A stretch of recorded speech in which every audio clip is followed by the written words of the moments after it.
மீனராசினியர்களுக்கு வணக்கம். வையகத்தை ஆள வைக்கும் வைகாசி மாதம். இந்த வைகாசி மாதம் மீனராசினியர்களுக்கு என்ன மாதிரியான நன்மைகள் எல்லாம் ஏற்பட இருக்கு, கிரக நிலைகளின் ரீதியாக அமையிருக்கும் சாதகங்கள் என்ன, பாதகங்கள் என்ன, மேலும் என்ன மாதிரியான முன்னேற்றங்கள் எல்லாம் உங்களுடைய வாழ்வில் ஏற்பட இருக்கு. குறிப்பா இத்தருணங்கள்ல மேசராசியில் புதன் பகவானும், ரிஷபத்தில் சூரியனும், மிதுனத்தில் குருவும், கடகத்தில் செவ்வாயும், சிம்மத்தில் கேதுவும், விருச்சகத்தில் சந்திரனும், கும்பத்தில் சனி பகவானும், ராகுவும், மீனத்தில் சுக்கிரனும் சஞ்சரிக்கிறாங்க. இந்த கிரகங்களுடைய சஞ்சார நிலைகளின் காரணமாக மீனராசினியர்களுடைய வாழ்வில் குடும்ப சூழ்நிலை ரீதியாக உத்தியோகம், தொழில், வியாபாரம், கலைத்துறை, அரசியல் துறை, மாணவ மாணவிகள், விவசாய துறையினர், பெண்மணிகள் என அனைவருக்குமே என்ன மாதிரியான நன்மைகள் எல்லாம் ஏற்பட இருக்கு என்பது குறித்தான முழுமையான பதிவு தான் இந்த வீடியோல நம்ம விரிவா பார்க்க போகிறோம். அந்த வகையில நவகிரகங்களின் நாயகன் என பூஜிக்கப்படும் சூரிய பகவான் தனது உச்ச ராசியான மேசத்தை விட்டு சுக்கிரனின் வீடான ரிஷபராசியில் சஞ்சரிக்கும் காலத்தையே வைகாசி மாதம் என நாம் கொண்டாடுகிறோம். சுக்கிரனின் ராசியான ரிஷபம் சூரியனுக்கு பகை வீடாகும். அக்னி ஸ்வரூபமான சூரிய பகவான் தனது பரிபூரண வீரியத்தை சற்று குறைத்து கொள்ளும். திருவேயில் முடிவு காலமும் இந்த வைகாசி மாதத்தில் தான் நிகழ்கிறது. மேலும் பழனி ஸ்ரீ முருகப்பெருமானை நமக்கு அளித்தருளிய போக சித்தர் அவதரித்த மாதமும் இந்த வைகாசியில்தான். அது மட்டுமா, கமலமுனி, நந்தீஸ்வரர் ஆகிய மகாபுருஷர்களும் இந்த வைகாசி மாதத்தில் தான் அவதரித்தனர். வைணவ அவதார புருஷர்களான நம்மாழ்வார், திருக்கோஷ்டியூர் நம்பிகள், பெரிய திருமலை நம்பிகள், ஸ்ரீமத் அழகிய சிங்கர், திருவாய்மொழி பிள்ளை ஆகியோர் அவதரித்த இப்புண்ணிய பூமிக்கு தெய்வீக பெருமை சேர்த்த மாதமும் இந்த வைகாசி மாதம்தான். இவ்வளவு மேன்மைகளும் பெருமையும் கொண்ட இந்த வைகாசி மாதத்தில் மீனராசியை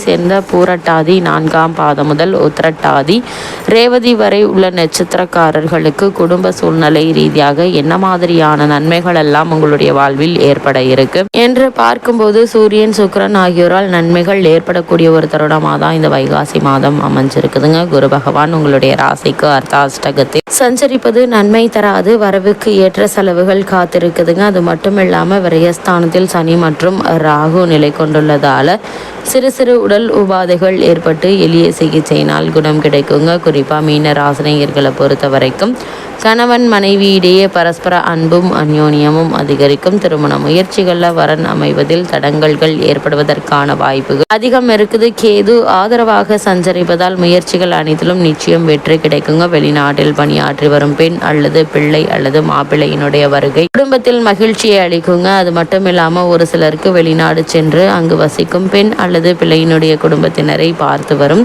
மன நிறைவும் கிடைக்கும் என்பதை கிரகநிலைகள் எடுத்துக்காட்டுது. சிறு சுப நிகழ்ச்சிகளால் செலவுகள் அதிகமாக இருப்பின் மனதில் நிறைவு ஏற்படுங்க. தந்தையினுடைய ஆரோக்கியத்தில் நல்ல முன்னேற்றம் ஏற்படுங்க. நீதிமன்ற வழக்குகள் இருந்துச்சு அப்படின்னா அந்த வழக்குகள்ல சாதகமான தீர்ப்பினை தற்போது நீங்கள் தாராளமாக எதிர்பார்க்கலாங்க. அது மட்டும் இல்லாம மீனராசினியர்களை பொறுத்த வரைக்கும் குடும்பத்தில் ஏற்பட்டு வரும் சிறு சிறு சண்டை சச்சரவுகள், அபிப்பிராய பேதங்கள் நீங்கி நல்ல ஒரு முன்னேற்றம் ஏற்படுவதற்கான சாத்தியக்கூறுகள் நிறைந்த ஒரு தருணமாக தான் இந்த வைகாசி மாதம் அமைஞ்சிருக்குது. அது மட்டும் இல்லாமல் கணவன் மனைவிக்குள் அன்பும் அந்யோன்யமும் அதிகரிக்குங்க. எதிர்பாராத பல நன்மைகள் உங்களுடைய வாழ்வில் ஏற்படக்கூடிய ஒரு தருணமாக தான் இக்காலகட்டம் அமைஞ்சிருக்குது என்பதை கிரகங்களுடைய சஞ்சார நிலைகள் தெளிவாகவும் உறுதியாகவும் எடுத்து காட்டுதுங்க. அதே போல மீனராசியை சேர்ந்த உத்தியோகஸ்தர்களுக்கு இத்தருணங்கள்ல மேலும் என்ன மாதிரியான நன்மைகள் எல்லாம் ஏற்பட இருக்கு என்று பார்க்கும்போது, ஜீவன காரகரான சனி பகவான் ராகுவுடன் சேர்ந்து கும்பராசியில்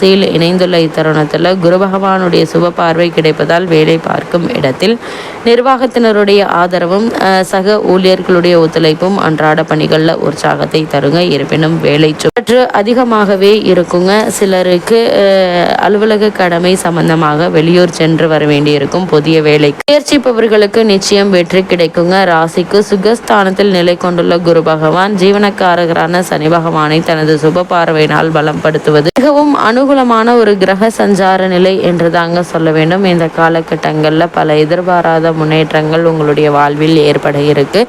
காரணமே இல்லாமல் உங்களுக்கு மறுக்கப்பட்டு வந்த பதவி உயர்வு, ஊதிய உயர்வு, உத்தியோகத்தில் கிடைக்க வேண்டிய சலுகைகள் ஆகியவற்றை தற்போது நீங்கள் தாராளமாக எதிர்பார்க்கலாம் என்பதை கிரகங்களுடைய சஞ்சார நிலைகள் தெளிவாகவும் உறுதியாகவும் எடுத்துக்காட்டுதுங்க. மீனராசி சேர்ந்த தொழில் மற்றும் வியாபாரம் செய்பவர்களுக்கு இந்த வைகாசி மாதம் மேலும் என்ன மாதிரியான நன்மைகள் எல்லாம் ஏற்பட இருக்கு என்று பார்க்கும்போது அதிக அலைச்சலும் வெளியூர் பயணங்களும் உடல் சோர்வை ஏற்படுத்தினாலும் வர்த்தக அபிவிருத்தி உற்சாகத்தை அளிக்குங்க. லாபம் உயருங்க. உற்பத்தி அதிகரித்து கொள்ள ஏற்ற ஒரு காலகட்டமாக அமைய இருக்குது. நிதி நிறுவனங்களும் சக கூட்டாளிகளும் ஒத்துழைப்பாங்க. புதிய விற்பனை நிலையங்களை திறப்பதற்கு அனுகூலமாக சஞ்சரிக்குதுங்க கிரக நிலைகள். அது மட்டும் இல்லாமல் சம்பந்தப்பட்ட கிரகங்கள் வியாபார அபிவிருத்தி சம்பந்தமாக அதிக அலைச்சலும் பயணங்களும் உழைப்பும் கடினமாக இருப்பினும் உங்களுடைய பொருளாதார முன்னேற்றத்திற்கு மிகவும் உதவிகரமாக இருக்கும் என்பதை கிரகங்களுடைய சஞ்சார நிலைகள் தெளிவாகவும் உறுதியாகவும் எடுத்துக்காட்டுது. அதே போல கலைத்துறையினரை பொறுத்த வரைக்கும் சுக்கிரனும் கலைத்துறைக்கு அதிபத்தியம் கொண்டுள்ள மற்ற கிரகங்களும் சுபபலம் பெற்று வலம் வருவதால் புதிய வாய்ப்புகள் வருமானத்தை அதிகரிக்க செய்யுங்க. அதிக அலைச்சலும் வெளிநாட்டு பயணங்கள் அசதியை ஏற்படுத்துங்க. உங்களுடைய பொருளாதாரத்தை உயர்த்தி கொள்ள நல்வாய்ப்புகள் அமையும் தருணம் இது என்பதையும் கிரகநிலை மீண்டும் உறுதியளிக்குது. அதே போல் அரசியல் துறையில் உள்ளவர்களுக்கு சுக்கிரன் உள்ளிட்ட அனைத்து கிரகங்களுமே உங்களுக்கு பக்கபலமாக வலம் வருவதால கட்சியில் ஆதரவு பெருகுங்க. செல்வாக்கும் உயர இருக்கு. உயர்மட்ட தலைவர்கள் உங்களுடைய ஆலோசனைகளை பெரிதும் மதிப்பாங்க. அதே போல மீனராசி சேர்ந்த மாணவ மாணவியருக்கு மேலும் என்ன மாதிரியான நன்மைகள் எல்லாம் ஏற்பட இருக்கு என்று பார்க்கும்போது கல்வித்துறைக்கு அதிபத்தியம் கொண்டுள்ள கிரகங்கள் உங்களுக்கு ஆதரவாக சஞ்சரிப்பதால் படிப்பில் நல்ல ஒரு முன்னேற்றப்படுங்க. பாடங்கள்ல மனம் படியுங்க. இருந்தாலும் உடல் நலன்ல கவனம் வேண்டும். இரவு நேரங்களில் நெடுநேரம் கண் விழித்து படிப்பதை கட்டுப்படுத்திக் கொள்வது ஆரோக்கியத்தை பாதுகாத்து கொள்வதற்கு உதவிகரமாக இருக்குங்க. அதே போல விவசாயத்துறையினரை பொறுத்த வரைக்கும் சம்பந்தப்பட்ட கிரகங்கள் அனுகூலமாக இருப்பதால் நல்ல விளைச்சலும் வருமானமும் கிடைக்குங்க. தண்ணீர் போன்ற அடிப்படை வசதிகளுக்கு குறைவு இருக்காது. வயல் பணிகளில் சக்திக்கு மீறி உழைக்க வேண்டாம். ஏனெனில் கிரக நிலைகளின்படி உடல் நலன் சற்று பாதிக்கப்படுவதற்கு சாத்தியக்கூறுகள் இருக்கு என்பதை கிரக நிலைகள் உறுதியளிக்குது. அதே போல மீனராசியை சேர்ந்த பெண்மணிகளை பொறுத்த வரைக்கும் இந்த வைகாசி மாதம் மேலும் என்ன மாதிரியான நன்மைகள் எல்லாம் உங்களுடைய வாழ்வில் ஏற்பட இருக்கு என்று பார்க்கும்போது கூடுமான வரையில் அதிக உடல் உழைப்பை குறைத்து கொள்வது அவசியங்க. விரயஸ்தானத்தில் சனி மற்றும் ராகுவினுடைய கூட்டு சேர்க்கை ஏற்பட்டுள்ளதால் ஆரோக்கியத்தில் அதிக கவனம் வேண்டும் என்பதை கிரகநிலைகள் மீண்டும் மீண்டும் அறிவுறுத்துதுங்க. கடின உழைப்பையும் தேவையில்லாத கற்பனையான கவலைகளையும் தவிர்ப்பது அவசியங்க. குறிப்பாக அனாவசியமாக வெயிலில் அலையாமல் இருக்குங்க. ஆரோக்கியத்தில் கவனம் வேண்டும். சிறு உடல் உபாதை என்றாலும் கூட உடனே மருத்துவரிடம் அணுகி அதற்கான சிகிச்சை எடுத்துக்கொள்வது மிக மிக நல்லது என்பதை கிரகநிலைகள் மீண்டும் மீண்டும் உங்களை அறிவுறுத்துது என்பதை கிரகங்களுடைய சஞ்சார நிலைகள் தெளிவாகவும் உறுதியாகவும் எடுத்துக்காட்டுது. மீனராசினியர்களுக்கு இத்தருணங்களில் கிரகநிலைகளின் ரீதியாக கூறப்படும் பரிகாரம் என்ன என்று பார்க்கும்போது சனிக்கிழமை தோறும் ஏழை ஒருவருக்கு உடை உணவளிப்பது சனி பகவான் மற்றும் ராகுவினால் ஏற்படும் தோஷத்தை அடியோடு போக்க வல்லதா அமைஞ்சிருக்குது.